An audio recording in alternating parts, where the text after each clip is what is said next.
When networking was predominantly in person and we saw people and we were in the room together, I think we just assumed that, well, I've met that person, therefore I trust them.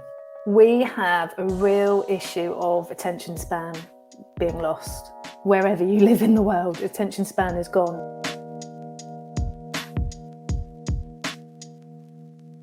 Kelly West is the co-founder of ONLE Networking, the online business network for people who like people.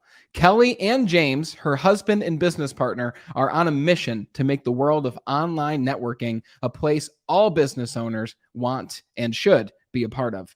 The power of connection and bringing great people together is huge, and expanding your network globally allows you to reap the rewards. We had James West, Kelly's husband, on the show in July of last year, and he shared a lot of wisdom from his own experience and from the work that he's done inside of ONLE when it comes to networking. Who is networking for?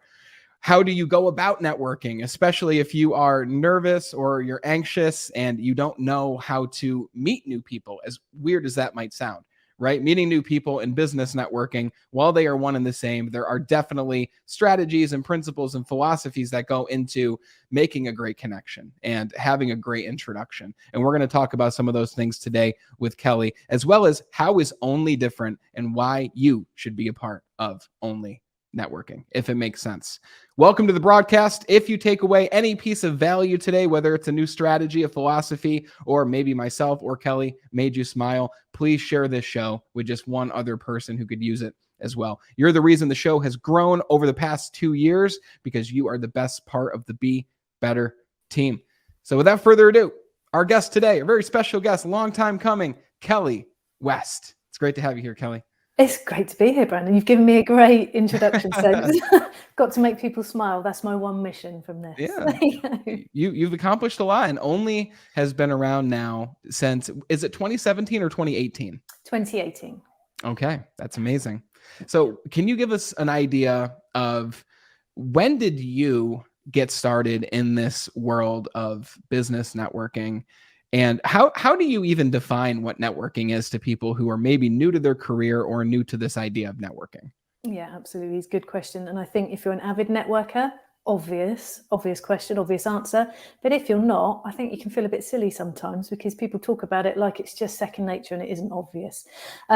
If you come from corporate background, employed work, networking is a very different space. So you'll probably be with other professionals, other people. There may be a hierarchy to that networking, and it is generally done within the company and then maybe within the industry. When you're a small business owner, networking takes on its whole new thing because networking doesn't just give you business opportunities and the ability to grow awareness of your business. It also gives you the ability to make friendships and connections and support mechanisms with people that have been there and done that and can help you through that small business journey. That's amazing. No, it's a great definition, and it's almost like you've said that definition before, because it's you encompassed all of it. And I would throw in there, and I think you did mention this, it's also really, really, really important. And this is something I didn't understand when I was in the corporate world, and I still am in the corporate world, but it's so important inside the corporate world as well. Yes. Because I think there was a stat that says 85% of job positions are filled through the art of networking. So there's here in the US, and I'm sure it might be the same over in Europe too. There's Indeed, there's Craigslist, there's all these job platforms. LinkedIn's a huge one. And most of those jobs are filled through this idea of meeting other people, even if you already have a great job, even if you're already in a great position. Would you say that ONLE caters more to business owners and small business owners, or people inside of a corporate role? Oh, 100% small business owners, business leaders. We have a percentage of business representatives or employed positions, but that would generally be bigger, say, solicitors firms or accountancy practitioners, where they would send staff out to basically go and develop the business and bring in the opportunity. So it's a very specific space for an employed individual. But the premise is the same. It's to raise awareness and it's to make those business connections. Yes. One thing I notice about people like you and James, and I was introduced to the world of networking by my friend, Christine Smith, over here in the US. And you know Christine. right? Yeah. You've met, okay. Yeah. Christine's incredible. I know she's joined some ONLE groups, and Caleb Nelson is also a huge part of ONLE Absolutely. Networking. Great human being, very close friend of mine. And Christine defines it in a very similar way. But when she first introduced me to this idea, it was like alien to me, as weird as that sounds, because I was in the corporate world. I had started my business at this point, and she's like, you should join our networking group. And I was like, what happens there? Like, what do we even talk about? Who do I know who I should make the attempt to reach out to afterwards? Like, there were Mhm. questions there that I didn't know the answer to. But one thing that stands out, and one thing that you, James, Christine, Caleb, and everyone else who's great at networking is, like, one of the first things you do is, hey, I know someone that would be awesome for you to meet, right? You didn't Yeah. just join and say, Brandon, who have you met recently that would be great for me to meet, right? And Yeah. if you did ask, I'd probably have some people in mind, right? So it's not a bad question. But Yeah. the first thing that you do, I've noticed, is you look to give, give, give. Oh, for sure. Yeah, for sure. I mean, let's steal BNI, grandfather of networking, Dr. Ivan Meisner, came up with giver's gain. I mean, it's true, isn't it? If you want attention from somebody, give them attention. It's very hard to ignore somebody that is on your page, you know, singing from the same space as you and wants to be a champion for you in your business. So, yeah, you know, note to self, remember to ask for more. But I don't have to, because it just comes back to me in bucket loads, because for me it is natural. We did it just before the call, didn't we, Brandon? I've already started a list of people that I want to introduce you to, and I just can't help it, because I just want to connect good people. And I know Christine and Caleb are exactly the same, you know. And Oh, I think absolutely. if you're a good networker, that comes first and foremost. And I would imagine they're the same as me. And somebody says, well, what can I do for you? And I'm like, well, no, it's about how I can help you, Yeah. because that will Yeah. come back later, you know. Yeah. And you're just like back and forth. No, how can I help you? No, how can I help you? What can I do for you? Right. And Get us some on the call people, together. It's great. exactly. And I will say, being new to I mean, we've all been new to this idea of networking at one point, but it can seem kind of like strange to see people so invested in helping other people. And especially if you are more of a skeptical person, you might think, well, what's in it for that person? Why are they trying so hard to help me? What's going on? What's their ulterior motive? But I had a friend, because I'm more of a skeptical person, and I don't know why that is. I just had a conversation with a friend, Todd Bailey, about this, who's also like a networking aficionado. He loves people, always has loved people. And I said, Todd, what is this? Why am I skeptical of these opportunities? And he's like, well, where do you think that comes from? And we had a long conversation. And he's like, you know, Brandon, I found that skepticism hasn't helped me at all in life, Yeah. but entering every new conversation with someone new and every new opportunity, I never place judgment until I've actually met that person and have seeked to understand that person better. So it's just that. It's a different mindset. The mindset of, I want to give, I want to help this other person in whatever way that I can. Definitely. And I think there's two things to that. I'll probably forget one of them, so I'll try and remember both. But firstly, I think people think that going into a network is going to cost you a lot of money. You know, how much money am I going to have to spend? How many people am I going to have to engage services with? And actually, business has come a long way. And what I would say is, if you're new to networking, the easiest way to help people is to comment on their social media, to give them 10 minutes of your time to find out about them, so that if you do have a network behind you that you could open up to them, that's not going to cost you anything. So the skepticism comes from, and I've remembered the second point, when networking was predominantly in person and we saw people and we were in the room together, I think we just assumed that, well, I've met that person, therefore I trust them. Therefore, I'm really happy to give them that piece of work or that referral, etc. And I think moving on to online, we have become a little bit more, I don't Yes. really know you, so why should I? I'm a little bit more reserved. But I think enough time is passing now that that's kind of doing a full circle. But it makes sense that if that's what you were used to before, and now you're getting used to a new online world, it's not new now, we're a couple of years in, but it's not going anywhere. It's just catapulted us to a space that we didn't have capacity for at that time. We were made to do it. And I think only now really is it settling in that I've given business to people all over the world that I will never meet, only on a video call. So we have to break down those barriers of trust and skepticism. It's good to be a bit skeptical. A healthy level of it is fine, because it stops us getting burnt, but we have to give people the benefit of the doubt. Yeah, that's very well said. Let's talk about that idea of the online aspect of networking that only is. And Yep. but just before I get too far into this, do you also have in person or it's solely online networking? Nope. Solely online. Yeah. Awesome. I love that. Yeah. I had a friend on LinkedIn, Dina Kalikovic, her name is. She's copywriting. Do you know Dina? Have you seen I Dina? don't know. Incredible human being, and she's blown up on LinkedIn using the strategies that she literally shares for free every single day. But the point I'm making is she had like a whole long list of, the types of people she doesn't work with, which was fascinating. She's very sassy in her posts when she goes see, which is great. That's good. It's her character, right? So it works. And she wrote people who only want to meet in person. And she said, well, that's a very old fashioned idea. Why would I want to take the time to travel to you, and then the loss of opportunity time there that it took to travel to you and have that conversation and then travel back when I can meet you on Zoom? And like you said, Zoom isn't even, it's not a new concept. It's been around for a long time, and it's even more especially powerful since the pandemic for obvious reasons. Like, what is the difference? And when I say the difference, what are the benefits and how is online networking different than in person? Because I know a lot of people think of networking and they think of like what you said, BNI groups or Chamber of Commerce groups. And they think about going into this hotel conference room, walking around, shaking hands, exchanging business cards. Like, what's the difference in online networking? Oh, it's huge. It's huge, but it takes you out of your comfort zone. So whether you're introvert, extrovert, ambivert, wherever you sit within within your character, it can make you feel uneasy because you don't know who you're going to meet. You don't know who's going to pop up on the screen if you're going into a breakout room. And with all the confidence in the world, that can be a little bit daunting for some people. But what it also does is gives you that serendipitous moment of, wow, this is somebody that I would never have met going to my local chamber BNI event that most people will probably travel about a 20-mile radius ish, I would say, particularly in the UK, maybe a little bit further afield if it's a really big bang event. But we then go into a room and we have a tendency to go and stand by that person that we know because we're familiar with them and we feel comfortable and it makes us feel nice. And then we leave the event and we go, damn it, I really should have gone and talked to more people. So online doesn't allow you to do that.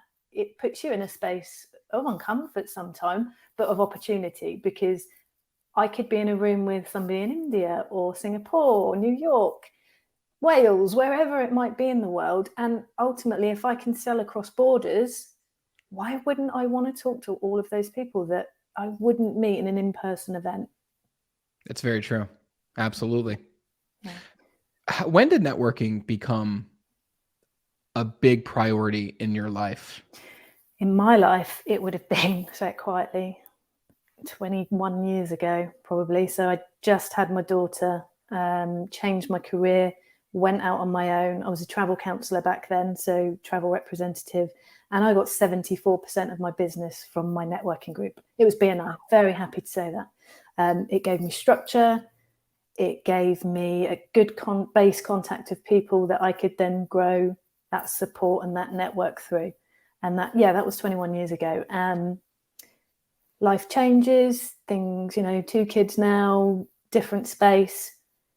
For me, networking was always about building business and gaining referrals until I met James. And he networked for a very different reason. And then we came together, and that's how ONLE was formed, because we brought both of our ideas together. Interesting. So you networked for business and referral opportunities. And that was, you grew up in the world of BNI, right? And that's the whole purpose. You have to send a certain amount of referrals to other people. They track business closed, business gained, referrals sent. Like, it's a very measurable environment, BNI. So how did James network differently from you? And what did you think about that when you first met him and saw the way that he did it?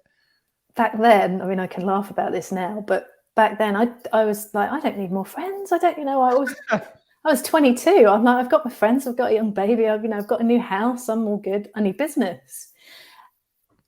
That's crazy, isn't it? Roll that forward all this time. James went networking because he didn't have a good home life.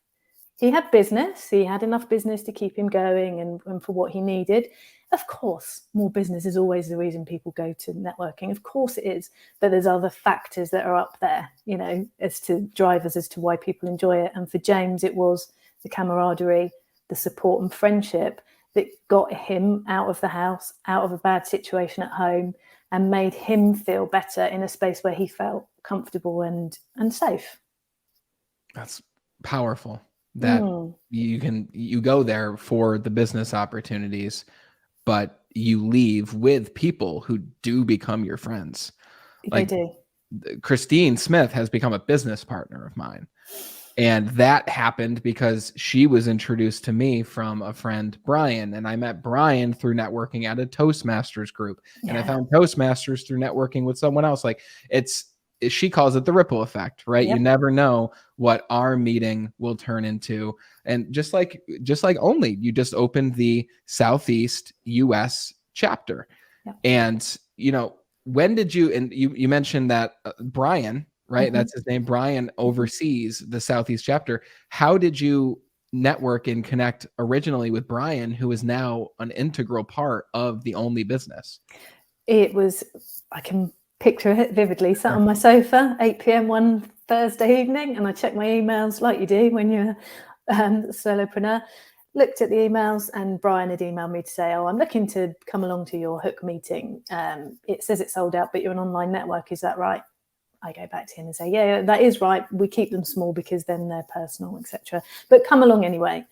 And he came to the meeting, very quickly realised he was in North Carolina, got chatting, and he stayed on the call at the end. And we discussed networking and how he found us. And that was through a Google search. He literally searched for online networking opportunities and he found us. And the rest, as I say, is history. Being in North Carolina and seeing the difference there is. I mean, Christine is a fantastic contact. You know, we've had some great conversations. UK and US networking is different. The strategies are slightly different. Don't think there's anything outstanding there that, you know, that we don't understand. It's just that we have a slight different way of doing things. And I think to be able to bring both together, we've certainly been able to educate the UK members, because we've got way more than in the US at the moment, and to grow together and understand how we can do business with each other on that level. Interesting. So we just talked about this before. More than about 84% of the audience of the Be Better broadcast is the United States. And I think I still have it pulled up here. And 12% of the audience is Europe. So it's 81% North America, 12% Europe. So what is the difference? So for maybe those people in the US who do want to be a guest at the UK chapter, right? Okay. Yeah. What is the difference in networking with the US versus the UK? I have to be careful now, don't I?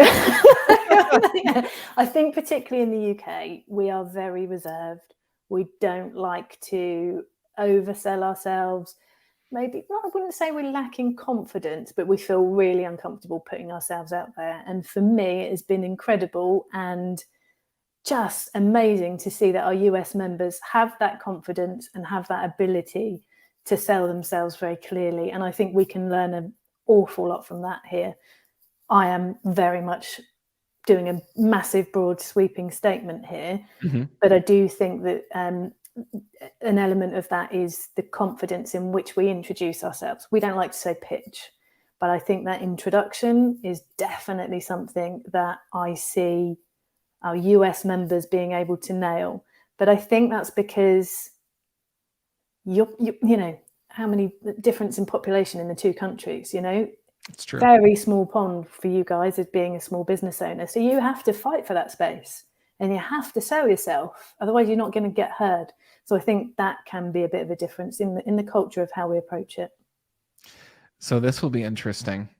What can, because you just talked up the US like heavily, which is awesome. And 81% of people are like, thank you. That makes me feel good.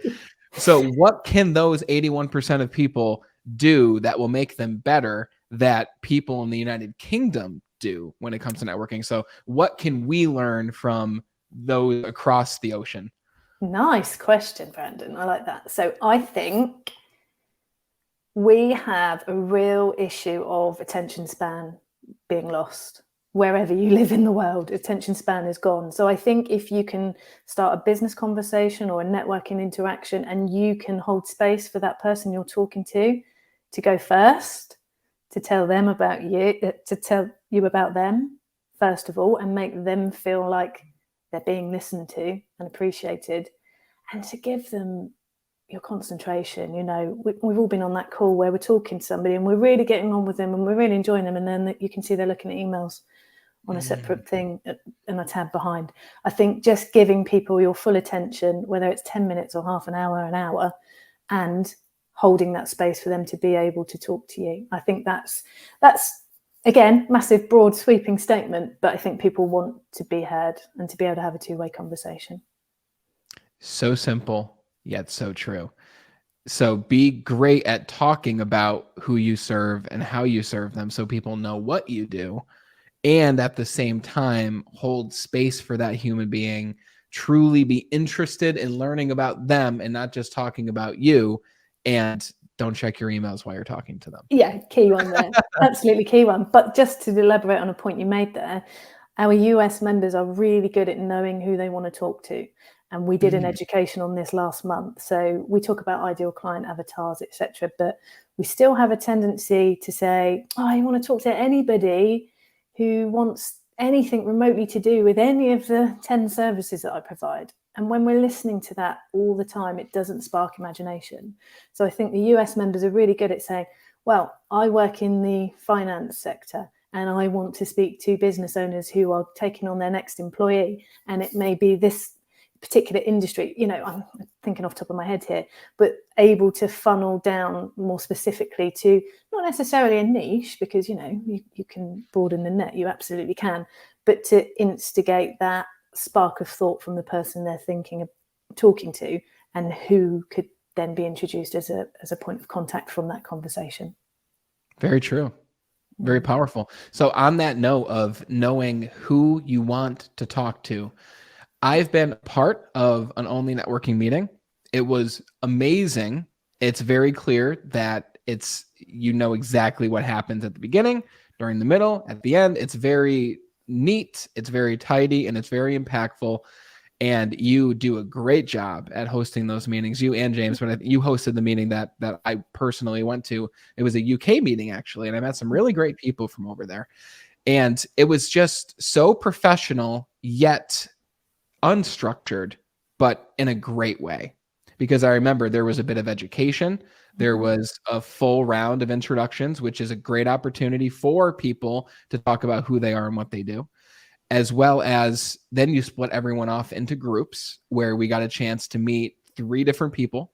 And we did that several times. So at the end of that, I had several sheets of paper with the names of people I've met, what they do. We set up times. And one thing I will say about the people that are a part of ONLE, and this is something unique I've seen because I've been a part of many networking groups, the veracity at which they wanted to connect with me afterwards. Like I opened up my LinkedIn messages, like to send messages to these individuals saying, hey, let's connect. And they'd already messaged me. And there was like 4 of them there. And I was like, wow, like this is awesome. Just the different directions this is heading in.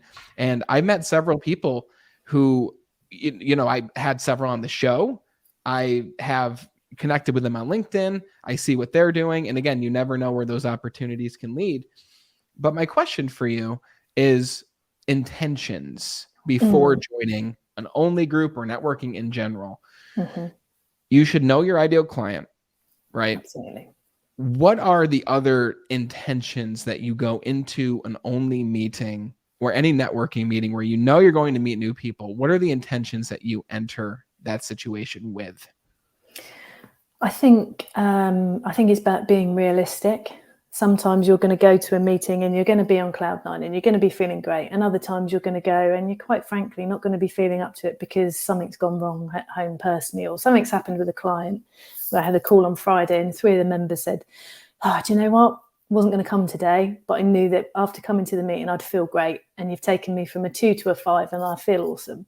That's what you want to feel from your network, wherever you go, whether that's only BNI, wherever you go. But I think big mistake people make is if it's a weekly, monthly meeting, whatever it is, they run into it. So they'll jump on the call 1 minute before, they'll have another call butted right up at the end of it. So they'll be jumping off of that call to go off and do client work or the next thing. And they're not using that golden space at the end of a meeting to take their notes and to put things into action. Because quite frankly, we can all tick a box and say we do networking, but networking isn't turning up to the meeting. That's not networking. That's just the tip of the iceberg. You've got to put the effort in to do all of the extra bits outside of that meeting. So we produce an attendance sheet. Now, if there's 30 people on the meeting, there's 29 other people you can go and connect with and start conversations with. Now, and again, don't be under any illusions that you're not going to get on with all of the people you meet at networking, right? And you don't have to. You just have to be respectful and kind, okay? If you don't want to have a further conversation with that person, you absolutely don't have to.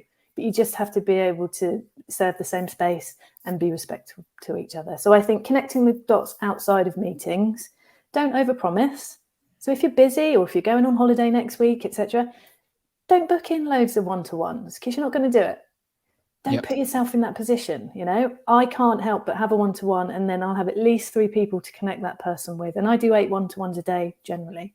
Wow. So that's 24 connections I've got to make normally on a daily basis. If I'm not going to do it, don't say it because it looks bad on me. Okay. And people, you don't have to do stuff for people. You just have to have a conversation and where it goes. So I think connecting the dots, giving yourself time, making sure that you've got half an hour after a meeting. We will always say to people, screenshot the Zoom window, because once that call closes, you can't remember who's who. You're not going to remember everybody. That's a great idea. If you've got an attendance sheet and a screenshot of who was there, you'll quickly remember who they were. Wow. What an idea, especially when you're meeting 8 new people a day. Yes. So let me ask you, because I hear that and I think that's a lot of people to meet. And people might think that I am extroverted because we have the show and videos and social media. It's not the case. I am introverted. And this takes a lot of energy for me. Just the conversation we're having, I love it. However, it takes a lot of energy, right? I have to really put myself out there to listen and because I really want to hear everything you're saying. I want to learn and I want to make sure the listeners take something from it too. So I guess I put a lot on myself to make that happen. But if I had 8 conversations where I was learning about each of those people, right? Logistically, it's a lot to learn. It's a lot to know. And most people aren't going to be having 8 one-to-ones on their calendar each day. Maybe that's a great week, right? You meet one new person each day for a week. That's incredible. How many people are you going to meet after a year? Amazing. And you never know where those ripples will lead you. But when you have these one-on-ones, what is this goal or this vision that you have for your future that meeting these new individuals is leading you and bringing you closer towards? Okay. So for me, I mean, let's not, this is my business. People are my business. So for me, that is my business development and that's my sales process. Ultimately, I suppose if people like me, they're probably going to like ONLE. Yes. I think my goal is I get introduced to a lot of people. So I want to make sure that the person that's introducing me feels like I'm valuing them for the connection they're giving me. So of course, I'm going to give that person time because they've done that personally. I invite people to connect with me on LinkedIn and book into my calendar. I put it everywhere. So you get what you ask for, right? I get what I ask for. I don't expect everybody to join ONLE. I just want to give people the opportunity to come and visit it. And I want them to be able to connect with me as somebody who does sit quite high in the networking world with a huge network behind me. Why wouldn't I want to benefit my members in order to help them meet new people, whether they're going to join ONLE or not? Why wouldn't I want to give that person an opportunity if I can? I mean, I'm a business mentor as well, and I work for some big organizations here in the UK. So for me, it's about helping people develop their business as much as it is to gain, an ROI from networking. So if somebody's got a problem with their website, I know hundreds of web designers, for me, it's just to getting to know you as a person so that I can personally make that character connection, because I can give you a list of web designers, but I need to find out which one you're going to gel with the best. And that's the bit I enjoy, getting to know the person, looking in their background, seeing what's going on and what can I ask them about and what's personal, how much personal conversation can we have, friends, family, holidays, that sort of thing. And that for me is the exciting bit, because that opens up so many more conversations and opportunities. It's very clear how passionate you are about what you do. And you're so good at what you do. And you've done this for a long time now. So, and you know that, right? You're not going to say, I'm great at what I do, but from an outside perspective, you are. And with ONLE and being a business mentor and being a mom and being a wife and all these other things, you still communicate with people as if you didn't have an insanely full schedule. Even when we have conversations, there's emails that I've failed to respond to because I'm a busy guy too. But that's no excuse, because you're also very busy and you're always inviting me to these other opportunities. And even this chapter in the Southeast United States, which I definitely want to go to, by the way. And I haven't responded yet, but I want to. But you do a great job, and this is just from me to you, at truly making people feel like they're in a safe place. And you do a great job at welcoming people. And a big part of that is just that's who you are as a human being. And at the same time, it's from the wealth of experience that you've built up to now. So I commend you for that powerful skill. Oh, thank you, Brent. That really does mean a lot. It does. And it makes all the hard work worth it. So yeah, if you like people, it's hard not to be that person, isn't it? But yeah, I do really appreciate that. Thank you. Absolutely. So let's talk about, if you could go back to the Kelly 21 years ago when you were first getting into networking or in the BNI group, if you could only give yourself one piece of advice that would massively help that Kelly, and you know that she needed to hear it, what would you tell that version of you from the past? I would tell that version of me to hang on in there for the long journey. I think there's a massive tendency for people to get busy and to drop certain aspects of their business or opportunities that they're faced. And with networking, for example, you get busy, you drop your networking because you don't have time to go and meet those connections. 6 months later, when you're not busy, you have to pick those connections back up and you have to rebuild that network. So that, I was young, I was 21 when I first joined BNI, I had a young baby, and I would very much have been that person where, life's got in the way now and I can't do this anymore. And I would have dipped out. It's only with age and experience that it's made me understand that even at your busiest, still keep your toe in, still keep your network active, because you never know when you're going to need it. And as long as you're open and honest with your network, and you're not going to get loads from me, I'll be there and I'll be present, but I can't book loads of one-to-ones and I'm not going to be as active as normal. But bear with me, because when the time is right, I will be. I think you just have to keep it running smoothly in the background, because it's priceless. Yeah, great advice. So let's go deeper on that. How do you keep your network active, especially after meeting hundreds and hundreds of people? How do you continue to follow up with your network? I'm a bit unusual. I have a very annoying to me, because nobody else has got a brain like me, and I don't know why. It's particularly James, and it really frustrates him. I've got a ridiculous memory, and for connections, particularly names, faces, I don't forget any of this stuff, and I'll remember your kid's name, your birthday, all of this. Okay. Wow. But we do all have a capacity, and I think it's remembering that you move in cycles. So who is in my sphere and my bubble now? Probably 4 or 5 of them will be with me forever. You then got your next layer of people that may be, not quite as close, but are in that next space. And that could be 50 people that I speak to regularly on a monthly basis, weekly basis. But it's factoring in that those, I'll call them ripples, like Christine would call them, those ripples change. And over time, as you're meeting more people, some will move closer towards the middle, some will move further out. Somebody might go and move country, or, for whatever reason, you may lose contact with somebody. So I think for me, if you're not able to keep that all in your head, and I wouldn't recommend it because it's not fun, some sort of CRM system, my backup is LinkedIn. I never, ever delete a LinkedIn message, because if I don't speak to you for 2 years, I can search your name and I can see when I last spoke to you. And I will always say, oh, hey, Brandon, good to meet you at ONLE New York. shall we connect, etc., etc. So if you do that when you're instigating a conversation with somebody, that acts like a mini CRM, LinkedIn does. And if you're networking and not using LinkedIn to back up your networking activity, you're really missing a trick. You don't need an elaborate CRM or huge diary system. You just need to know where these connections are and prioritize the ones that you want to nurture the relationship with. So it might be that you diarize to touch base in 6 months or 2 months, or how often the frequency is best for you. Amazing advice. And I'd recommend everybody rewind and listen to that again and again and again, because I bet you don't have a brain like Kelly, because I don't have a brain like you. It's not that I forget people. I just forget who I've met.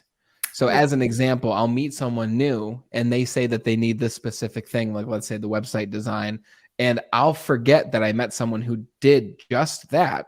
But then I'll see a person in my timeline, or I'll see a person on the streets or at an event, and I'll say, oh my God, I forgot that Joe did that. Joe would be perfect for this other person. So whether it's a spreadsheet or, like you said, a CRM, you can use HubSpot, whatever, tech you want to use.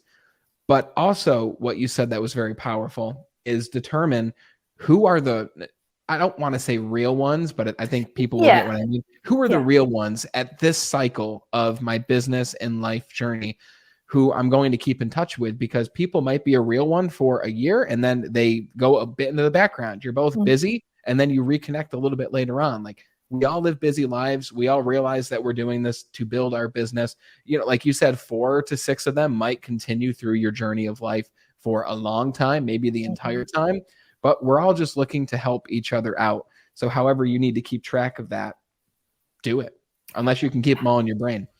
I really wouldn't recommend that. No, definitely not.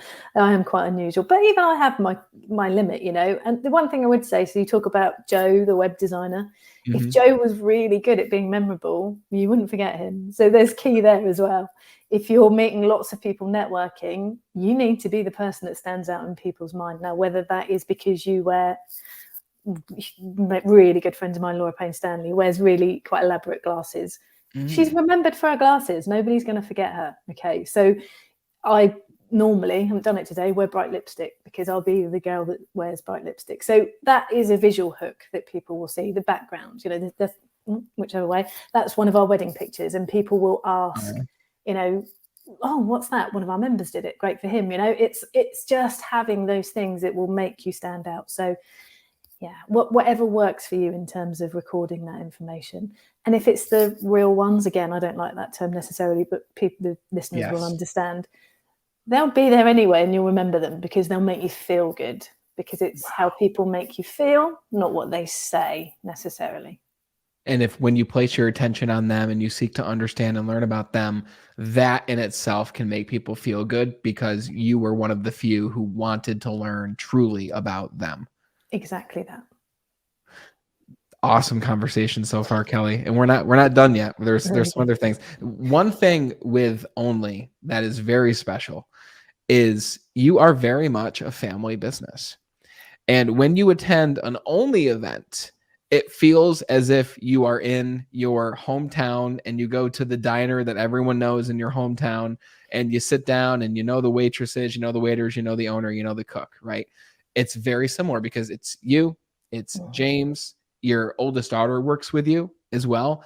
Like, how has it been as a family dynamic being in this business together? Because then you go home and you see each other. So you're almost always, I'm sure you're always talking about business, and I'm sure it's also a conscious thing to turn off that conversation at times too. Like, I'll leave this as a blanket question. How is that family dynamic creating and building this empire of a business that ONLE is? Hugely rewarding when it's good, really depressing when it's not, because you all go through it together. There's no point in me trying to, there's massive highs and massive lows. And because you care and you're so passionate about it, nobody's going to care about your business as much as you do, okay? Unless they've got skin in the game, unless they've got a vested interest in it. But when you bring that family equation into it, that adds a whole nother layer. It's not just my job. It's not just James's job. It's Kiernie's job as well. Plus we've got 2 other staff, Izzy and Lorraine, who are like family. Even though they're not related, they are like our family, and that's how we feel about them. So, last year, James and I moved out of the house, and we left Kearney in that house, and we moved into this house because we were getting to a stage where we are together 24/7. There will be some weeks where I don't leave the house for 7 or 8 days because my job is sat at this computer, and then if you could see this row here, there's 3 desks along in line, and we literally sit in a row. So we're together all the time. I think it's a case of remembering to celebrate the highs and not focus too much on the lows. All businesses are going to get peaks and troughs, but it's about not ignoring when you go through a good time and not just seeing as it, oh, well, that was good, move on to the next thing. It's stopping, and I'm saying this, and they'll be replaying this to me time and time again to remind me that I've said this.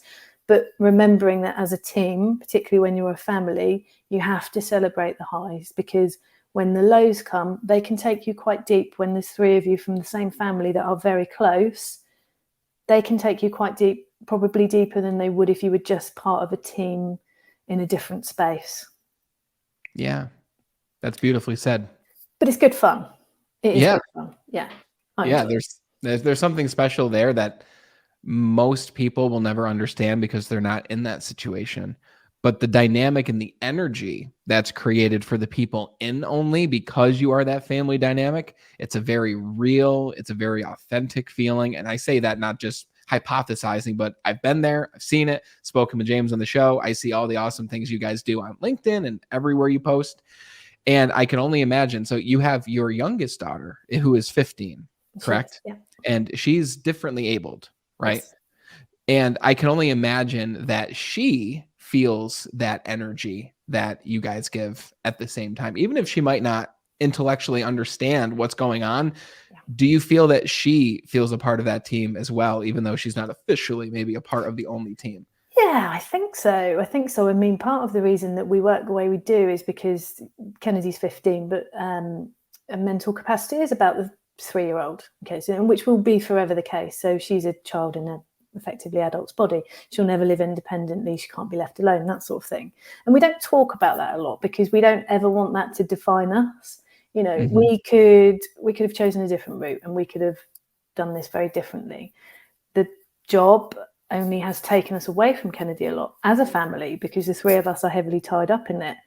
But we are doing this to create a better future for all of us. So the dynamics of the 3 of us working together allow us to facilitate childcare for her. As we speak, Kearney, my eldest daughter, has taken her into town because she's not at school today. She knew I had to do this, so she's taken the afternoon off and she's gone to look after her.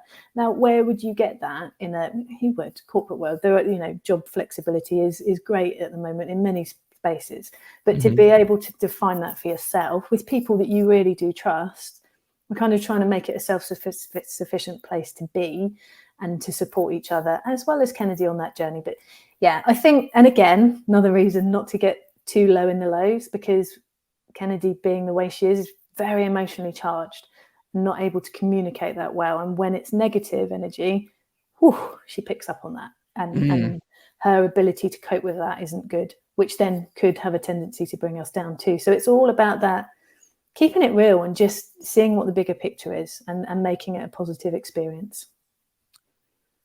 Beautifully said. What would you say you've learned most, or what has helped you most from the experience of supporting and caring for Kennedy through your business journey and your networking and people journey? In all honesty, it's just made me a nicer person. If I hadn't been in this space, I wouldn't know what it was like to be the parent of a disabled child, with neurological difficulties. I would never have entered my head to understand what that's like for anybody else. And I absolutely get it. And if you're not touched by that, you're not expected to know. But I think for me and my journey, it has made me understand that everybody is equal, and everybody, regardless of how academic they are or how nice they are, can bring something. So to just make sure that you're giving everybody the benefit of the doubt and a chance to make a connection with you. Whether or not you choose to take that forward doesn't really matter, but that initial point of contact and that conversation, it's definitely made me more open, and I'm very heart on sleeve. I think you probably get that as it is. Anybody can ask me anything and I'll tell you, because you'll find it out anyway. So you just as well hear it from me. Yeah. That's kind of my ethos. So for me, having Kennedy has definitely made me a better, more open person. Yeah. You are very kind. And again, not to be like cheesy or cliche here, but it comes through in your communication. It comes through in your nonverbal. It comes through. I mean, all of you are. I haven't met, your oldest daughter, but just with James is one of, and I truly mean this, and I think I told him this, he's one of the kindest people that I've met and have had on the show. Just your intention of always wanting to be of service and be a resource for other people. And I think that your story is very powerful for many reasons, but for one reason of you never know what is going on in other people's lives. No.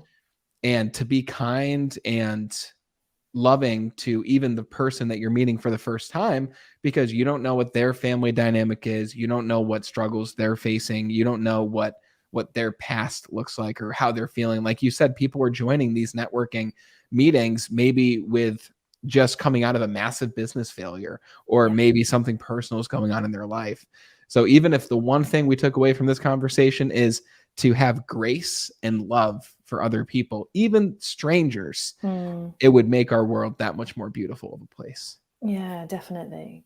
That interaction with a stranger that makes you smile, that's the thing you remember, isn't it? I've got loads flashing into my head now for things from me over the years. And if you can make that difference to someone else, that doesn't cost anything. That's right. That's what life's all about. Yeah. What is the mission of ONLE moving forward? So when you look ahead, because you've been around for a bit, but you haven't been around for like a crazy amount of time. No. And look what you've built already.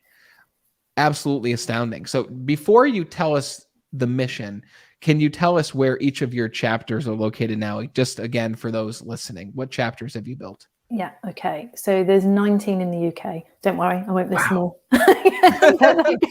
Across the UK, so predominantly England and Scotland. We will be kind of filling out those spaces that we don't cover in the next year or so. So 19 in the UK, and then 2 in the US. So New York was our flagship, and that's just over a year old now. And then Southeast US, we've kind of gone a little bit different with the region there. It's a bit broader because what we want to do is obviously get a membership base, and then we'll look to split out from there as we need to, depending on what areas are the most popular. So New York and Southeast US at the moment. The vision is to be the best online networking option for small business owners. And it sounds very grand, but there isn't one out there at the moment, and it absolutely can be us, because our ethos is pretty simple. We're the business network for people who like people. And whilst it sounds very twee, if you don't like people, you are not going to make good interactions and you are not going to further your business. If you just want transaction, go on LinkedIn and spam loads of people and see what you can get from it. But if you want to build real relationships and connections, then you have to do that through networking and actually talking to people. So more groups, more countries, connecting the dots throughout the spaces that we are already. And probably US we will be expanding the most in the US over the coming months. That's incredible. I can't wait to see you continue to expand in the US, especially when you get in the middle US and the Western US. And for those people who are listening, let's say we've got some people in California who are listening. How would you recommend they pick one of the 2 chapters in the United States? Or would you even recommend they dip their toes in the UK chapters? Yeah, to be honest, I say to anybody, doesn't matter where you are, just pick the one that suits your calendar, because you're just going to meet awesome people wherever you go.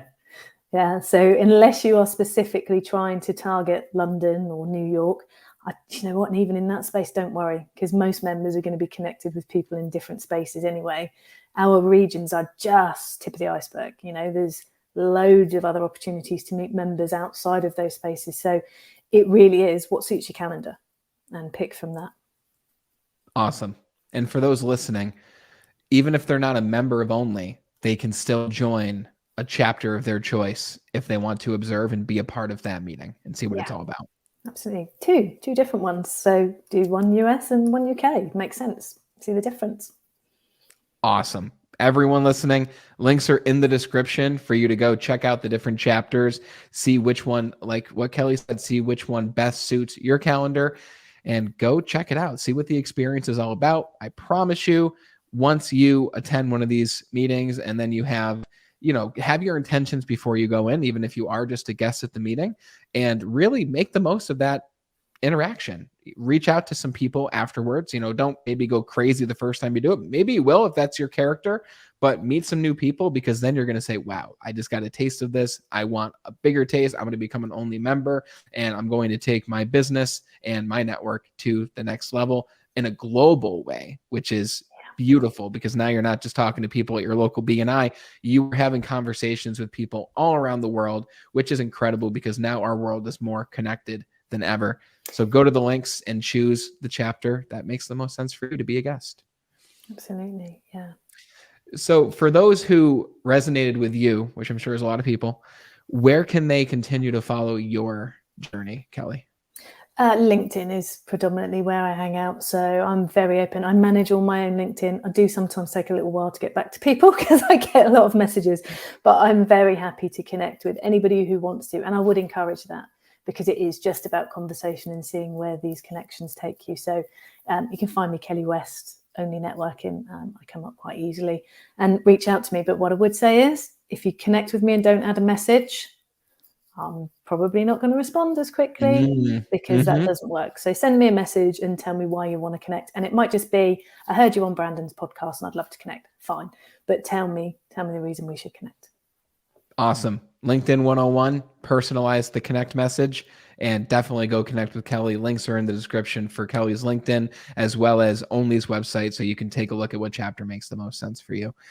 Kelly, we made it happen. We had an amazing conversation, and I know that, again, this is just the beginning. I'm looking forward to having maybe even you and James back on the show together at some point. Maybe we can dive into some really practical, nitty-gritty networking tips from, what you've learned, the way that your brain works, the way that James' brain works. But thank you so much for being here today and for making today work. And it's been a pleasure knowing you. You are very welcome. Thank you, Brandon.